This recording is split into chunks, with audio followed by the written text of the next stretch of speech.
अस्सलाम वालेकुम। कैसे हैं आप सब? उम्मीद करती हूँ आप सब खैरियत से होंगे। आज मैं आप सबसे अपना इफ़्तार दावत का मेन्यू शेयर करूँगी जो मैंने अपने घर पे अरेंज की थी, और इसमें 3 फैमिलीज़ इनवाइटेड थी। उन सब की अरेंजमेंट्स कैसे की, उन सब के लिए किस तरह से मैंने ग्रॉसरी और सब चीज़ें किस तरह से मैनेज किया, तो मैंने सोचा कि मैं एक वीडियो में आप सबसे शेयर करती हूँ और कुछ रेसिपीज़ शेयर करती हूँ जो मैंने बनाई थी। बहुत ही ईज़ी रेसिपीज़ थी, लेकिन इसका थोड़ा सा हमें मैनेज करना होता है टाइम से पहले, ताकि हमें आइडिया हो कि हमारे पास क्या चीज़ है इन स्टॉक और क्या चीज़ हमें बाय करनी है। अच्छा, ये माश की दाल के दही भल्ले मैं बहुत अरसे से बनाना चाह रही थी, लेकिन मुझे लगता था कि जैसे ये बहुत मुश्किल है रेसिपी, या मैं बना नहीं सकूँगी या कुछ गड़बड़ ना हो जाए। तो माश की दाल, इसमें मुझे बहुत से आप लोगों के इंस्टा पे मैसेजेस रिसीव हुए थे कि आपने माश की दाल इसमें पाउडर्ड फॉर्म में क्यों ली है, ये ग्राइंड क्यों की है पहले से। तो ये माश की दाल मेरे पास पहले से थी। मुझे किसी का पंजीरी का ऑर्डर आया था 3 to 4 मंथ्स बैक, और उन्होंने माश की दाल में पंजीरी बनवाई थी। तो उसमें काफ़ी सारी दाल ग्राइंडेड फॉर्म में मेरे पास थी, और मैंने इसीलिए रखी हुई थी कि मैं इसके दही भल्ले बनाऊंगी। लेकिन बस कुछ मसरूफ़ियत की वजह से और कुछ थोड़ा सा मैं रिस्क नहीं लेना चाह रही थी, इसलिए मैंने ये ट्राई नहीं किए। तो अब मैंने सोचा कि अच्छा, मैं इसको ट्राई करती हूँ, और मैंने पलविशा की रेसिपी थी, उनके इंस्टा के अकाउंट से ही मैंने देखी थी, और वहीं से मैंने फिर सोचा कि इसको मैं ट्राई करती हूँ। तो इसमें मैंने माश की दाल ले ली थी 1 कप। 1 कप से ज़्यादा ही था, 2 कप्स थे ऑलमोस्ट, और 1 कप मैंने इसमें मूंग की दाल ली थी, और मैंने इनको अच्छे तरीके से वॉश कर लिया था, क्योंकि दालों में मोस्टली डस्ट होती है और वो इतनी अच्छी तरह क्लीन नहीं होती, और इसको वॉश करने में ही काफ़ी टाइम लगा था। उसके बाद वॉश करने के बाद मैंने इसको सोक कर दिया था। सोक 3 to 4 आवर्स के लिए मैंने इसको किया था। पूरा दिन, मतलब दोपहर में मैंने इसको वॉश करके सोक कर दिया था, और फिर मैंने इफ़्तार से कुछ देर पहले इसको मैंने ग्राइंड करके और इसका सारा जो था पेस्ट बनाया था। अच्छा, उसके बाद फिर मैं ये ग्रॉसरी थी कुछ जो मैंने एक दिन पहले ही सब कर ली थी, जिसका इफ्तार का जो मेन्यू था उसके अकॉर्डिंग, और इसमें जो भी चीज़ें थी जैसे टिशू पेपर थे, और इसके अलावा क्रीम थी और कंडेंस्ड मिल्क था, कुछ चीज़ें तो मैं रमज़ान से पहले ही अपनी स्टॉक कर चुकी थी। लेकिन आपको पता है कि जब घर में कोई ऐसी दावत हो तो हमारे पास बहुत सी ऐसी चीज़ें होती हैं जो हमें कुछ ज़्यादा क्वांटिटी में चाहिए होती हैं। तो फिर मैं उसकी एक लिस्ट बना लेती हूँ, और उस लिस्ट के अकॉर्डिंग फिर जो जो सामान मेरे पास नहीं होता वो मैं बाय कर लेती हूँ। तो ये मैंने एक दिन पहले ही सब चीज़ें अलफ़ता से ख़रीद ली थी, और इन सब को अरेंज कर लिया था। ये सब काम भी मैंने एक दिन पहले ही किया था, क्योंकि जिस दिन दावत होती है उस दिन बहुत ज़्यादा हेक्टिक डे होता है और बहुत काम का बर्डन होता है, इसलिए मेरी कोशिश होती है कि उससे पहले मैं ऑलमोस्ट हाफ़ जो काम है वो डन कर लूँ। और इसके अलावा कुछ ऐसी मेरे पास बाउल्स थे जो नहीं थे, जो ग्लास बाउल्स होते हैं जिसमें हमने सर्विंग करनी होती है फ्रूट चाट और चना चाट वगैरह, तो वो मैंने कुछ बाय कर लिए थे। और इसके अलावा बर्गर बन्स थे। मैंने डिसाइड किया था कि मैं स्लाइडर्स बनाऊंगी, तो स्लाइडर के लिए ऐसे बर्गर बन्स थे, रैप्स भी मैंने ले लिए थे, और कुछ थोड़ी सी इसके अलावा चीज़ें थी, जैसे हमें ब्रेड चाहिए होती है सैंडविचेस के लिए, और ये सब चीज़ें इस तरह से मैंने लेके उन सबको सेपरेट कर लिया था कि जो जो चीज़ें मुझे मॉर्निंग में चाहिए और जो चीज़ें इफ्तार के टाइम पे चाहिए उन सबको उस तरीके से अरेंज कर लिया था।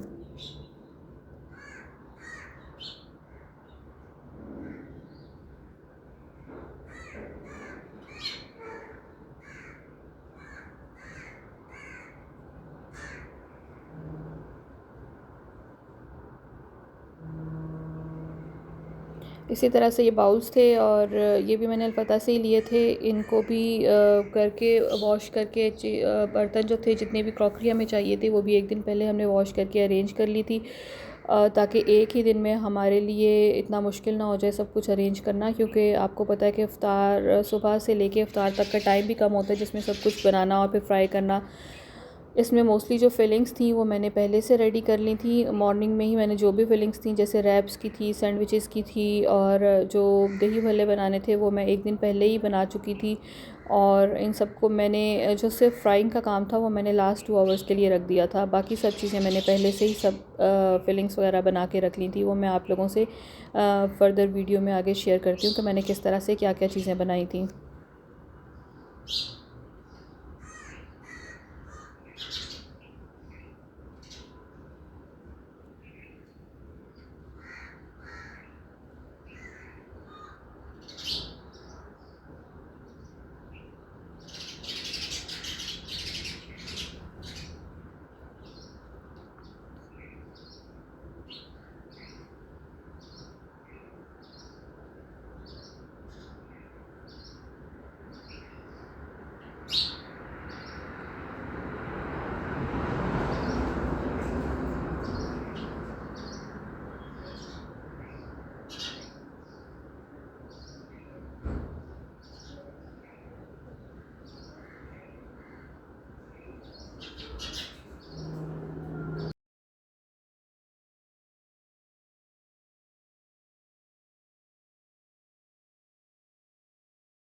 अच्छा, इस दाल को जिसको मैंने सोक किया हुआ था 4 आवर्स के लिए मैंने सोक किया था, उसके बाद फिर मैंने एक चॉपर ले लिया था।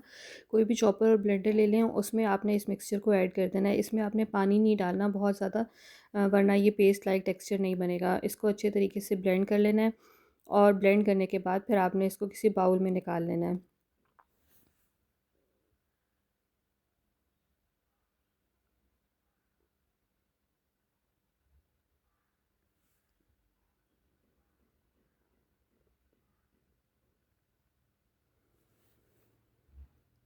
इस तरह से इसको बाउल में निकाल लिया था मैंने, और इसको बाउल में निकालने के बाद आपने बहुत अच्छी तरह से फेंटना है कि ये फ्लफ़ी सा मिक्सचर बन जाए। जितना अच्छा आप फेंटेंगे उतना अच्छा ही ये इसके भल्ले बनेंगे। इसमें बस मैंने नमक डाला था, थोड़ी सी अजवाइन डाली थी और थोड़ा-सा ज़ीरा ऐड किया था।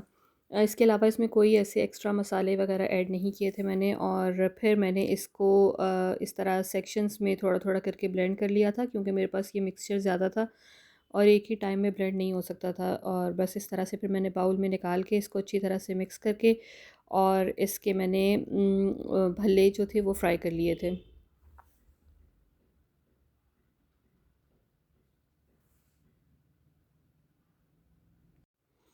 अच्छा, इसमें आपने कोशिश करनी है कि जब ऑयल आप कढ़ाई में डालें तो वो तेज़ गर्म होना चाहिए। बहुत तेज़ गर्म ऑयल में आपने इनको डाल के फ्राई करना है, और इनको फ्राई जब आप इनको डाल देंगे ऑयल में, तो फिर आपने जो इनकी आँच होगी इसकी, वो आपने मीडियम लो फ्लेम कर देनी है, और बहुत ज़्यादा हाई नहीं होनी चाहिए, नहीं तो ये जल जाएँगे और बहुत ज़्यादा ब्लैकिश से हो जाएँगे।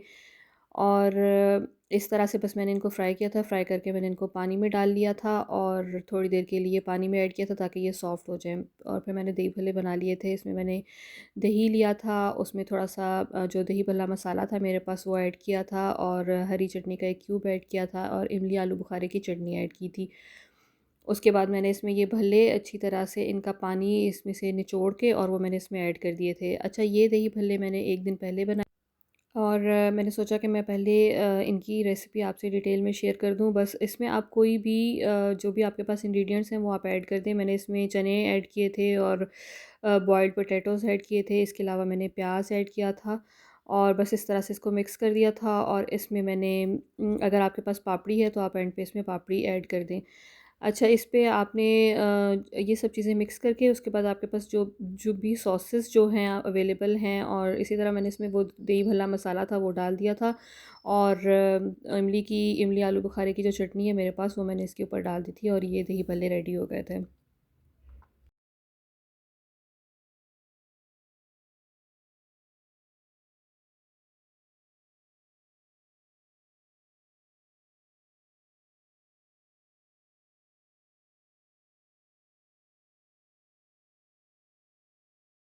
अच्छा, फिर बस जिस दिन इफ्तारी थी उस दिन हमने टीवी लाउंज जो हमारा था उसको हमने खाली कर लिया था, और सब चीज़ें साइड पे करके और अच्छी तरह से डीप क्लीनिंग की थी, क्योंकि सब ने फ्लोर पे हमने सारी अरेंजमेंट की थी। यहाँ पे ही हमने कारपेट्स बिछा के और फिर हमने उनके ऊपर सारा जो क्रॉकरी थी वो सब अरेंज करनी थी। तो इस तरह से हमने इसकी सारी सफाई भी साथ साथ चल रही थी और साथ साथ ही मेकिंग भी। सबसे पहले मैंने सैंडविचेस का मिक्सचर बनाया था। उसके लिए मैंने चिकन को बॉईल करके श्रेड कर लिया था, और इसी तरह कैरेट्स थी उनको भी कद्दूकश कर लिया था, और बंद गोभी को भी बारीक बारीक सा कट कर लिया था।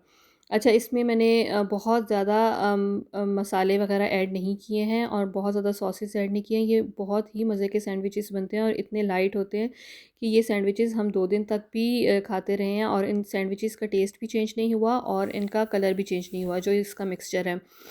अच्छा, इसमें आपने कोशिश करनी है कि जो ब्रेड लेंगी वो आप फ्रेश ब्रेड लें। मैंने गोरमे से ब्रेड ली थी, क्योंकि वहाँ की ब्रेड बहुत ज़्यादा फ्रेश और सॉफ्ट होती है। तो बस इस तरह से चिकन को मैंने पहले से ही बॉईल कर लिया था और श्रेड कर लिया था, और बंद गोभी काट ली थी। इसी तरह शिमला मिर्च को भी मैंने बारीक बारीक काट लिया था। शिमला मिर्च को आप चॉपर में डाल के श्रेड नहीं कीजिएगा, ग्राइंड नहीं कीजिएगा, क्योंकि उससे शिमला मिर्च का पानी जो है वो निकल आता है और वो बहुत सोगी सी हो जाती है और वो सैंडविचेस में अच्छी नहीं लगती। तो कोशिश करें कि इसको आप नाइफ़ से ही बारीक बारीक सा कट कर लें। बस इसी तरह इसमें मैंने खीरे भी बारीक-बारीक से कट करके ऐड कर दिए थे, हरा प्याज ऐड कर दिया था, और ये मैंने शिमला मिर्च इसमें ऐड कर दी थी। अच्छा, इसके अलावा आप इसमें कॉर्न्स ऐड कर सकते हैं अगर आप चाहें तो, जो भी आपके पास वेजिटेबल्स हैं आप वो ऐड कर सकते हैं, बट मैंने सिर्फ यही ऐड की थी। इसमें फिर मैंने मेयोनीज़ ऐड की थी, और क्रीम ऐड की थी। अच्छा, ये सब चीज़ें ऐड करने के बाद इसमें आपने सिर्फ नमक डालना है और आपने ब्लैक पेपर ऐड करनी है इसमें, और उसके बाद आपने इसको मिक्सचर को अच्छे तरीके से मिक्स कर लेना है। बस ये मैंने क्रीम ऐड कर दी थी और मायोनीज़ ऐड कर दी थी। इससे बहुत अच्छा सा क्रीमी सा टेक्सचर बन जाता है और सैंडविचेस बहुत सॉफ्ट बनते हैं। इस मिक्सचर को आप बना के फ्रिज में भी रख सकते हैं और इसको 3 to 4 डेज़ तक आप आराम से यूज़ कर सकते हैं। और इसी तरह से बस इसमें मैंने ब्लैक पेपर ऐड की थी, एक लेमन जूस ऐड किया था और इसके अलावा नमक ऐड किया था। बस इस तरह से ये सब चीज़ें ऐड करके इस मिक्सचर को मैंने रेडी कर लिया था सैंडविचेस के लिए। सैंडविच मैंने सबसे पहली डिश थी जो मैंने रेडी करके रख दी थी, इसको रैप कर दिया था, क्लिंग रैप करके डिशेस में इनको रख के और अरेंज करके मैंने सैंडविचेस सबसे पहले जो मॉर्निंग में रेडी कर लिए थे।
अच्छा, उसके बाद मैंने ये दही भल्ले बना लिए थे और इसके भल्ले पहले से बने हुए थे, एक दिन पहले से, बस उनको अरेंज करना था। और मैंने 2 डिशेस ले ली थी, इसमें मैंने भल्लों को अरेंज कर दिया था पहले इस तरह से। और इसमें मैंने बहुत ज़्यादा मसाले ऐड नहीं किए थे और बहुत हैवी नहीं थे, बस ये लाइट से बने थे। और इसमें मैंने चने जो मेरे पास पहले से बॉयल थे वो ऐड कर दिए थे, प्याज ऐड किया था और उसके बाद मैंने इसमें योगर्ट ऐड किया था।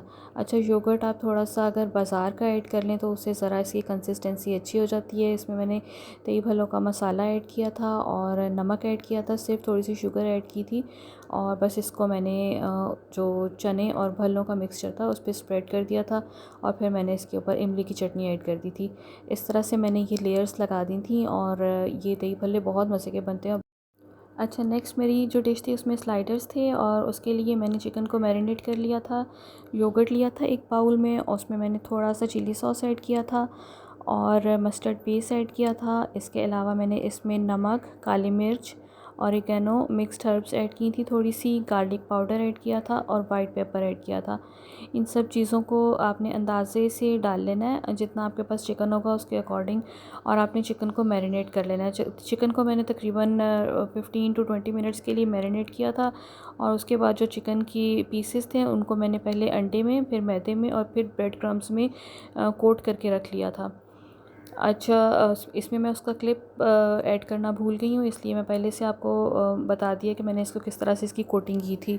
कोटिंग करके फिर आपने इस चिकन को डीप फ्राई कर लेना है। इससे बहुत मज़े के स्लाइडर्स बनते हैं और बहुत आसानी से बन जाते हैं, और बहुत क्विक सी रेसिपी है। अगर आपने कोई मेहमान आए हों, जल्दी से बनाने हो, तो आप इसको आराम से बना सकते हैं। बस इस तरह से मैंने इसकी मैरिनेशन कर ली थी, और फिर थोड़ी देर के लिए मैरिनेट करके फिर मैंने इसको एग में, और इसके बाद मैंने इसमें मैदा और उसकी ब्रेड क्रम्स की कोटिंग कर ली थी, और इनको मैंने इस तरह से फ्राई कर लिया था, डीप फ्राई किया था।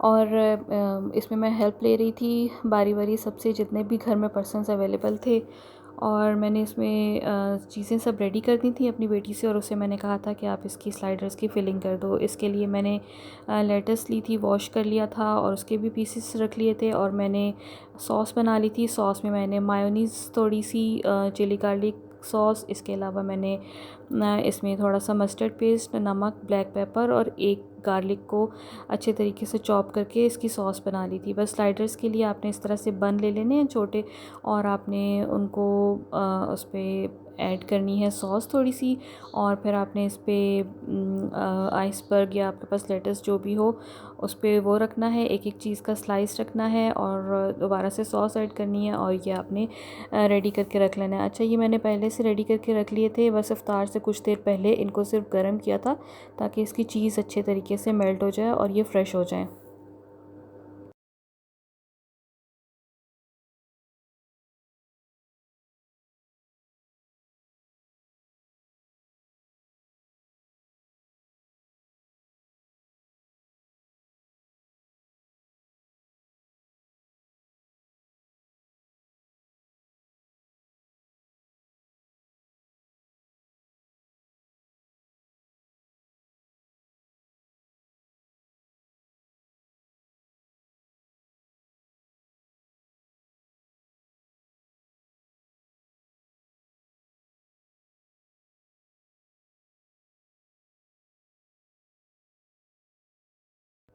अच्छा, उसके बाद मैंने चना चाट बना ली थी। इसके लिए मेरे पास चने पहले से बॉयल हुए हुए थे, उनको मैंने थोड़ा सा पानी डाल के, थोड़ी सी कुटी हुई लाल मिर्च, नमक और थोड़ा सा दही भल्ला मसाला डाल के पकने के लिए रख दिया था। जब उनको एक बॉयल आ गया था, उसमें मैंने बॉयल्ड पोटैटो ऐड किए थे, और थोड़ा सा इसमें आपने प्याज ऐड करना है और टमाटर ऐड करने हैं, और बस इसको आपने कुछ देर के लिए पकाना है। आपने इसमें चूल्हा बंद नहीं करना है, इसको ऑन रखना है, और आपने 2 टेबलस्पून कॉर्नफ्लोर मैंने लिया था और उसको पानी में मिक्स करके वो इसमें ऐड कर दिया था। उससे ही इसकी कंसिस्टेंसी थिक हो जाएगी और ये बहुत मज़े की चाट बनेगी। स्टोव्स की हालत आप देख सकते हैं, क्योंकि इतनी ज़्यादा कुकिंग करने के साथ साथ स्टोव्स का बहुत बुरा हाल हो गया था। अच्छा, इसमें मैंने थोड़ी सी ऐड की थी केचप, और अगर आपके पास टमाटो पेस्ट है आप वो भी ऐड कर सकते हैं, लेकिन मैंने इसमें केचप ऐड की थी, और फिर इसको थोड़ी देर और पका लिया था। तकरीबन इसको केचप ऐड करने के बाद आपने 10 मिनट्स तक पकने देना है, ताकि इसकी कंसिस्टेंसी थिक सी हो जाए। बस इसमें मैंने चाट मसाला ऐड कर दिया था, और इसके बाद आप इसमें थोड़ा सा सॉल्ट ऐड कर दें अपने टेस्ट के अकॉर्डिंग, जितना आपको पसंद हो। और फिर मैंने इमली और आलू बुखारे की चटनी जो मेरे पास थी वो मैंने इस पर ऐड कर दी थी, और इसको अच्छे तरीके से मिक्स कर लिया था। ये बहुत मज़े की चाट बन के रेडी होती है।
बस इस तरह से इसको मैंने बाउल्स में निकाल लिया था और उस पर मैंने पापड़ी जो थी वो ऐड कर दी थी।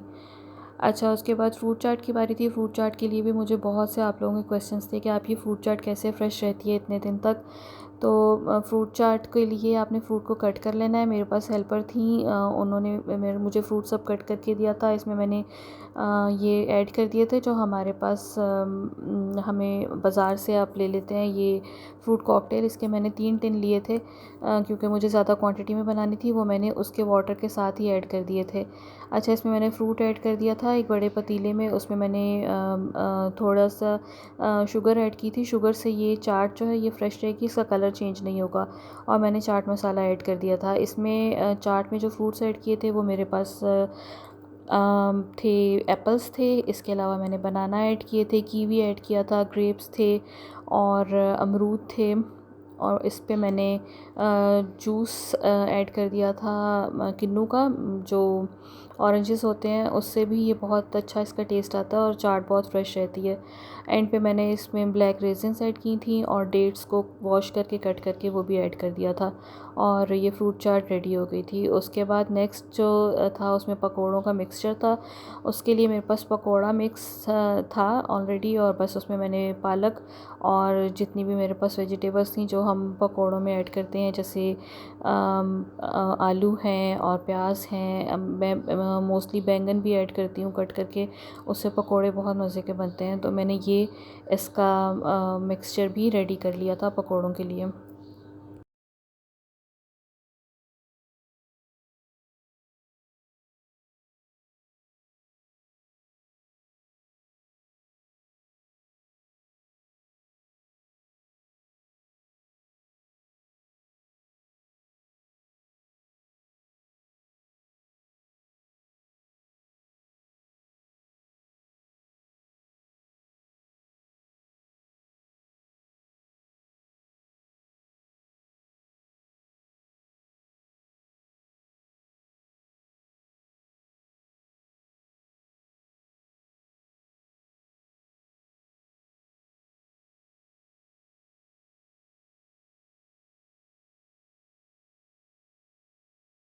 अच्छा, मैंने टॉर्टिला रैप्स भी बनाए थे और ये बिल्कुल एंड पे बनाए थे।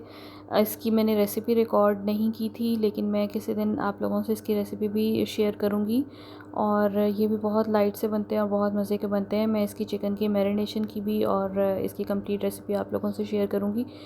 इसमें बस मैंने रैप्स ले लिए थे जो टॉर्टिला के होते हैं, हमें बाज़ार से मिलते हैं। उसमें मैंने चिकन ऐड किया था जो मैंने मैरिनेट करके गला लिया था इसको, और उसमें मैंने फ़्राइज़ ऐड कर दिए थे। और बस फिर इसको इस तरह से रैप करके मैंने ये भी पहले से बना के रख लिए थे, और एंड पे मैंने बस इनको ग्रिल किया था और सर्व कर दिया था। बस ये मेरा इफ्तार का मेन्यू था। ये सब चीज़ें मैंने टाइम से तकरीबन 15 टू 20 मिनट्स पहले रेडी कर ली थी। बट ये है कि जब आपके पास हेल्प होती है तो फिर आप बहुत ईज़िली और कन्वीनियंट काम कर सकते हैं। और बस इस तरह से हमने ये सब अरेंज कर लिया था और पहले से ही क्रॉकरी और हर चीज़ सेट कर ली थी। और चाय के लिए भी बर्तन हमने पहले से निकाल लिए थे, ताकि हमें उस टाइम पे बहुत जल्दी ना मचे और सब काम टाइम पे हो जाए। और इस तरह से ये स्लाइडर्स भी रेडी हो गए थे और बहुत ही मज़े के बने थे। और ये सब हमने अरेंज कर दिया था इफ़्तार से तकरीबन 15 टू 20 मिनट्स पहले। अच्छा, इसमें मैंने ड्रिंक बनाई थी। इस ड्रिंक की रेसिपी भी मैं आप लोगों से शेयर करूँगी। मैंने इसमें साबूदाना और जेलीज़ और ये सब चीज़ें ऐड की थी, लेकिन मैं इंशाल्लाह किसी और वीडियो में आप लोगों से इसकी रेसिपी ज़रूर शेयर करूँगी, क्योंकि इस तरह से वीडियो बहुत लंबी हो रही थी। तो कुछ रेसिपीज़ जो इसमें रह गई हैं जैसे ड्रिंक्स की थी वो मैं सब आपसे शेयर करूँगी। और बस फिर इफ़्तार के बाद किचन क्लीन कर लिया था और हमारा ये जो इफ़्तार का डे था और हमारी इफ़्तारी बहुत ही मज़े की बनी थी और सबको बहुत पसंद आई थी। Thank you so much. अल्लाह हाफ़िज़।